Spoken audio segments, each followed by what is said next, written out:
Growing up in the 80s and 90s, the title Queen of Country Music was practically synonymous with Dolly Parton. You wouldn't have been entirely unreasonable for wondering whether she had some kind of Zimbabwean connection, the way almost everyone, including their grandparents, seemed to know a Dolly Parton song. You'd have thought she had a homestead somewhere between the Zambezi and Limpopo River. There was always somebody who could belt out the opening notes of Tomorrow is Forever, somebody who sang along to 9 to 5 while clocking in their shift. Somebody knew I Will Always Love You, and somebody somewhere had probably called a radio DJ to request a Dolly Parton song and then dedicate it to somebody who was definitely going to know it was about them. My parents were fans, or maybe that's just what was there because country music dominated the airwaves back then. John Williams, Kenny Rogers, the trio. My father had a vinyl LP collection.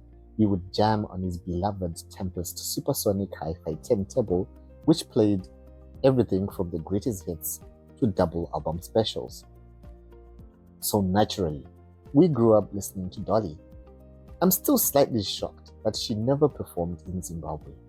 If she had, she would have filled up a stadium with fans ready to break into an uproarious ovation soon as she appeared on stage. Earlier this month, I posted a joke asking why national anthems aren't called country music. Someone replied, because country music was already taken by Dolly Parton. And honestly, that's an accurate reflection of her influence and all the lives and generations she touched with her music. On 25 August, the world lost her. Dolly Parton died in Nashville at 80, leaving behind a career spanning more than 6 decades, more than 3,000 songs, 25 chart toppers, and a cultural footprint that stretched across continents. Even Google marked it. Search her name, and butterflies drift up the screen with the words, "We will always love you." It is almost unbearably appropriate because she loved butterflies. She once explained that she related to them because they're beautiful, bite-free, and gentle. She adopted the butterfly as a personal symbol, weaving it into her music, clothing, and branding. A 1974 hit song, Love is Like a Butterfly, became one of her hits, cementing the association forever. Her butterfly association even earned her a couple of dark conspiracy theories that she was covered in butterfly tattoos and was an activating agent for the mind control project Monarch. The far less dramatic truth was that many of her small pastel tattoos were used to cover up surgical scars. That could probably sum up her life philosophy. Make something beautiful out of the things that you were given.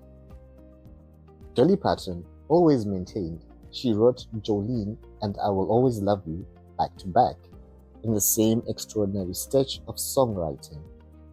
Whether it was literally the same 24 hours or a very good couple of days apart, even she wasn't entirely sure.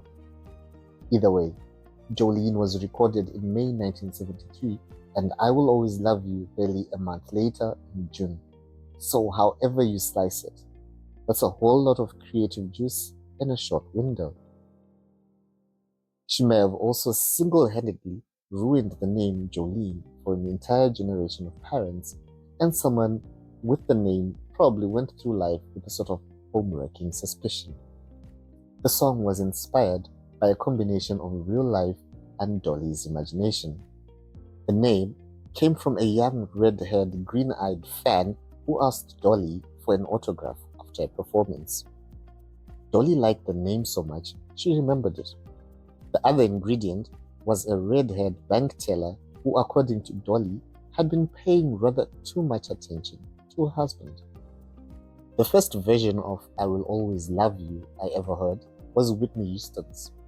And that's what made me fall for Whitney, alongside the Bodyguard movie starring Kevin Costner and its soundtrack. I only learned several years later that it was a cover from a 1973 song. Imagine that.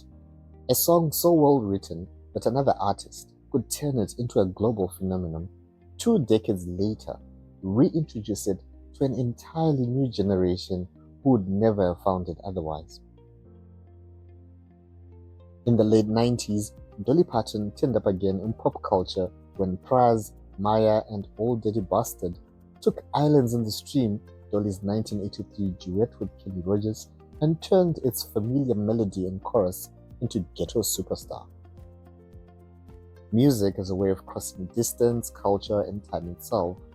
Reggae, amapiano, and house remixes have quietly reintroduced some of these old country classics to a dance floor that would never have willingly listened to country music.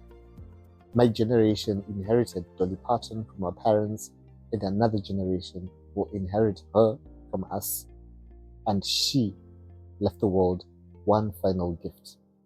Back in 2015, she sealed away an unreleased song called My Place in History in a time capsule at Dollywood, complete with the players to read them just in case, with instructions not to be opened until 19 January 2046 on what would have been her 100th birthday had she lived that long.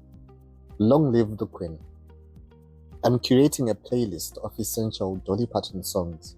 What comes to mind for you when you hear her name?